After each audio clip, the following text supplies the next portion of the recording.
Good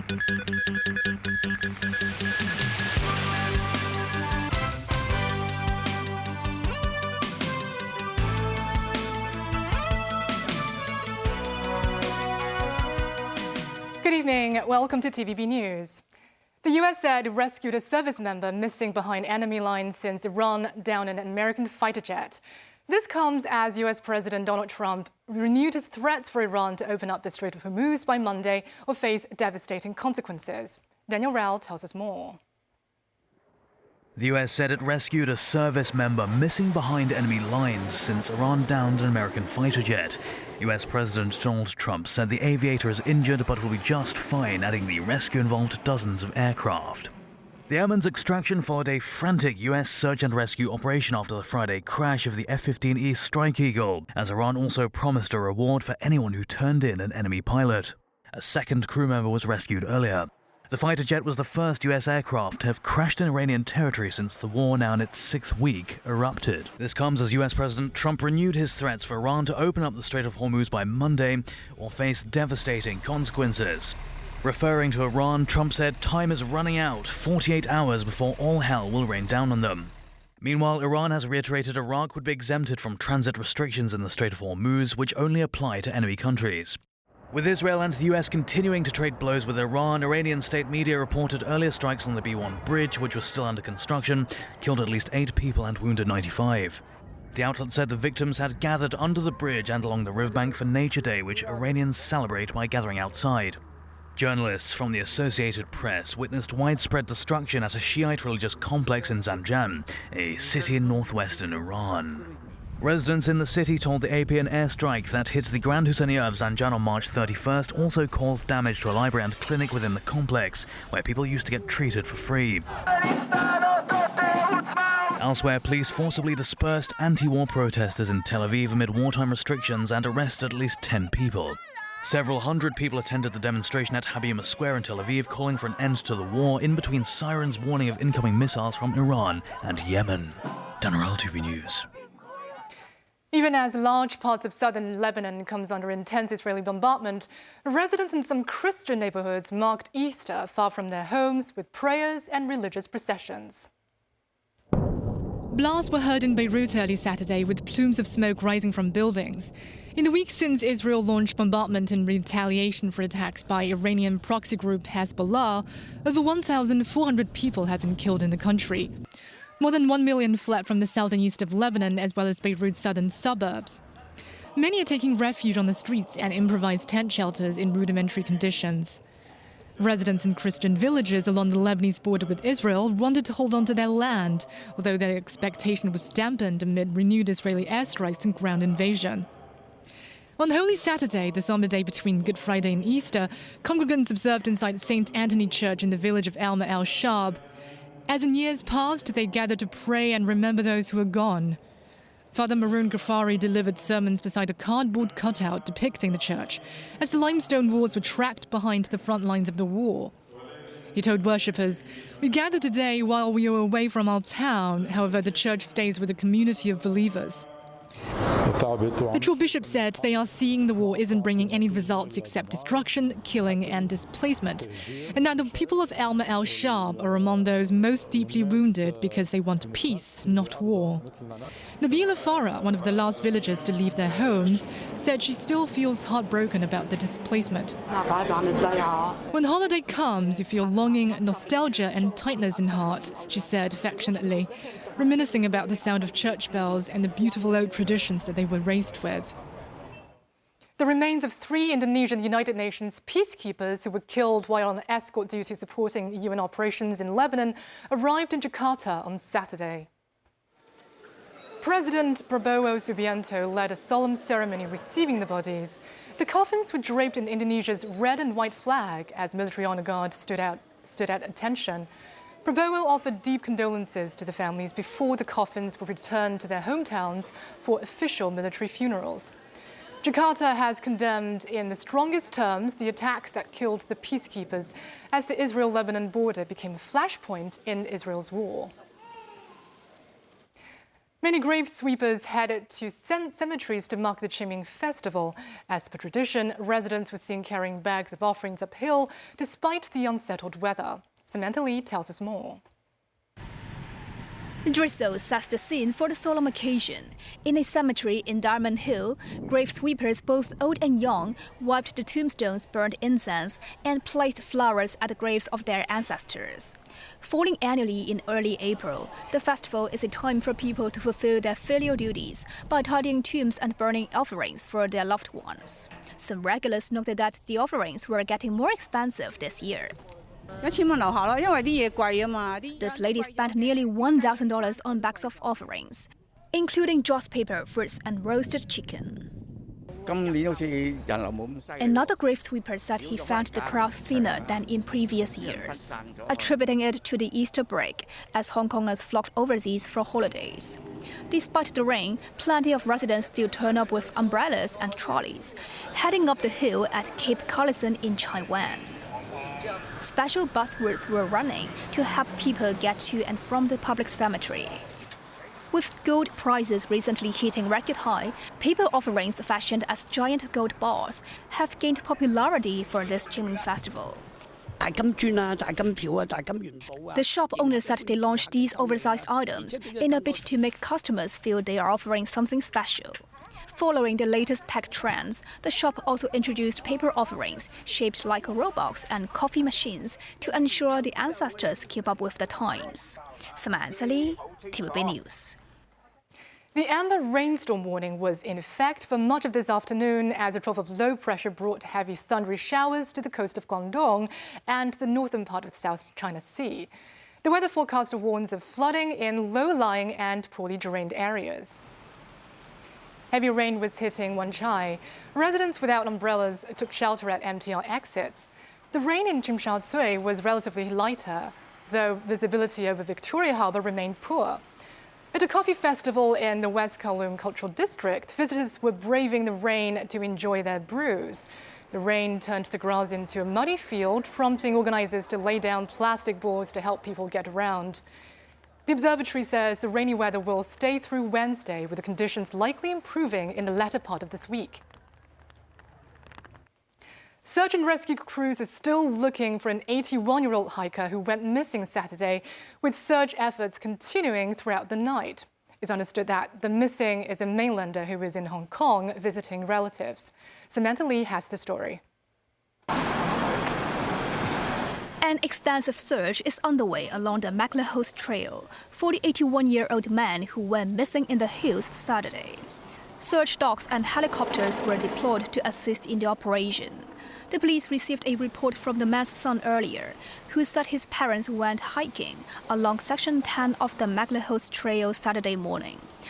While his mother left the trail during bad weather, his father stayed behind and they lost contact with him shortly after.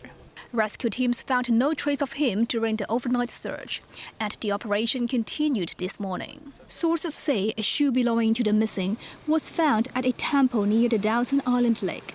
Experts say the section of the trail consists mainly of paved and reservoir paths and isn't considered challenging.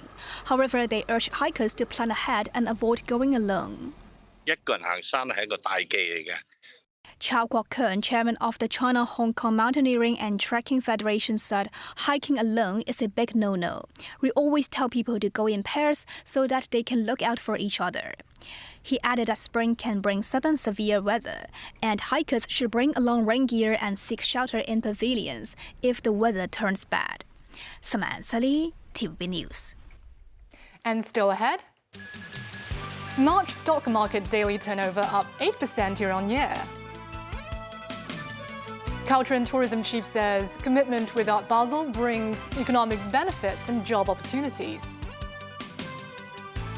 And NASA's spacecraft again struggles with toilet problems.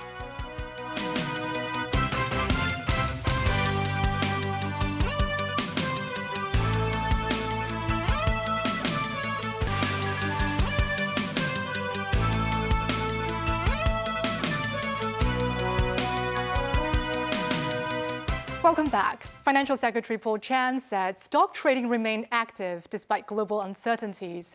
In March, the average daily turnover exceeded $300 billion, marking an 8% rise year-on-year. Amid volatility in the equity and oil markets brought by the Middle East conflict, the finance chief said Hong Kong economy showed resilience in the first quarter of this year, writing on his weekly blog. Paul Chan noted that while the Hang Seng benchmark index fell by 2%, the average daily turnover for the first 2 months exceeded $260 billion, which is a 17% hike compared to last year. The initial public offering, or IPO market, showed strong momentum too. As of March the 27th, it raised at least $103 billion, ranking first in the world. Secretary for Culture, Sports and Tourism Rosanna Law said the government has increased subsidy for Art Basel. Law said the measure could bring added economic benefits to Hong Kong. Mimosa Ngai reports. The government has signed a 5-year collaboration contract with Art Basel. Speaking on the TVB program, Secretary for Culture, Sports and Tourism Rosanna Law said the government has enhanced subsidy for the art fair. While Law did not reveal the details, she stressed that the subsidy will bring added benefits.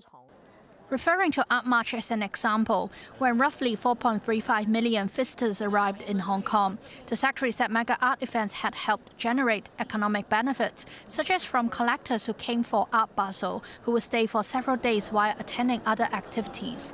Law also said authorities will focus on promoting art development, one of the key performance indicators, or KPI, stated in the hosting right agreement with Art Basel. Responding to comments that the government has not organized sufficient sports events at the Kai Tak Sports Park to meet their KPIs, Law said it might need to review the indicators. She added that an indoor car racing event could be a new activity to be held at the sports park. Mimosa Ngai, TVB News.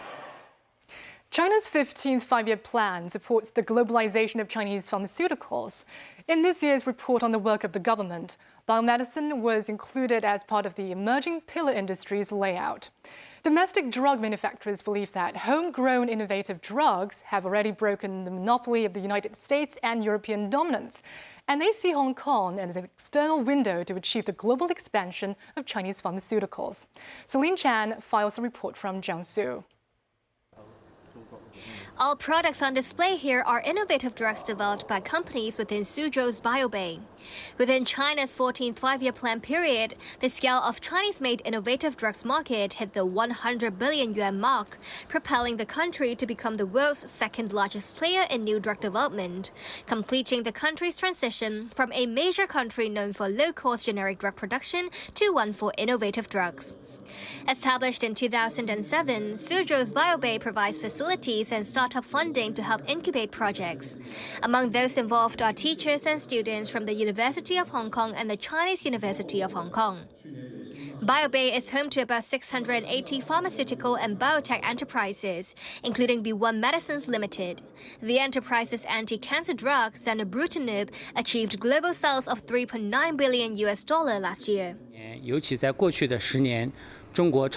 In recent years, especially over the past decade, the development of China's innovative drugs has already broken the monopoly of Europe and the United States. In the first quarter of 2026 alone, about 4 of our drugs have been licensed overseas, meaning multinational pharmaceutical companies have spent significant funds to purchase Chinese innovative drugs. This is not just about the drugs themselves, but also the upstream and downstream supply of necessary materials, which we now have achieved independent control over. Therefore, we are very confident that Chinese innovative drugs will reach patients all around the world in the future. This pharmaceutical group located in Yangzhou has developed China's first oral anti-HIV drug. The innovator has established a company in Hong Kong as an external window for its overseas business, targeting the US and African markets. The drug manufacturer believes that the city has advantages in financing flexibility and clinical trials, but it has no plans to set up a factory in Hong Kong at the moment, as costs such as salaries and rent are relatively high. The 15th five-year plan supports the Chinese pharmaceuticals to go global. The National Medical Products Administration recommends that enterprises should choose their overseas expansion path based on their actual circumstances and product characteristics. Celine Chan, TVB News, Jiangsu. Ukrainian President Volodymyr Zelenskyy met with Turkish President Recep Tayyip Erdogan and announced agreement on new steps in the country's security cooperation. Zelenskyy has also raised concern during an interview that the Iran war, now in its 6th week, could take away America's support for his country. A week after touring Gulf nations for talks on Ukrainian support for the war in the Middle East, Zelenskyy was greeted by Erdogan in Istanbul on Saturday, and the two presidents agreed on concrete steps in forging closer cooperation and security. According to Zelenskyy, Ukraine is ready to support Turkey with expertise, technology and experience, and both teams would finalize terms in the coming days. New defense deals could be signed between the two countries soon. Joint gas infrastructure and possible co-development of gas fields were among the topics touched in their conversations. Zelenskyy stated they also discussed peace talks and a possible meeting of leaders in Istanbul. Erdogan reaffirmed support for Ukraine's sovereignty and territorial integrity and pledged Turkey will continue to play a constructive role in mediation. While speaking with an Associated Press reporter later in the day, Zelenskyy expressed concerns about his country's reduced deliveries as Washington's global priority is shifting towards its prolonged fighting with Iran. We have to recognize that we are not the priority for today. I think that we, all the world understand that the American army is, focusing on the Middle East. Yes, on Iran. That's why I'm afraid long war will give us less support. I'm sure 100% if the war will not end, the package, which is not very big for us, but I think it will be smaller and smaller day by day. At least a dozen people were killed when an earthquake with a magnitude of 5.8 rattled parts of Afghanistan and Pakistan late Friday. 8 members of one family died, and they were among the millions of Afghan refugees who have recently returned from Iran and Pakistan. Heavy rains over the past few days, which have led to deadly floods in many parts of the country, had left the ground sodden and soft. In this case, a wall collapsed when the earthquake struck. The region is highly seismically active, and quakes have caused thousands of deaths in recent years. A fire broke out at a factory manufacturing lighters near Bangladesh's capital, Dhaka, on Saturday, leaving at least 5 people dead. Multiple firefighting units were deployed to put out the blaze, which started in the afternoon. It took several hours to bring it under control. Firefighters recovered 5 bodies by the evening, but they could not be immediately identified. The case of the fire is under investigation. And that's the news. Thank you for watching.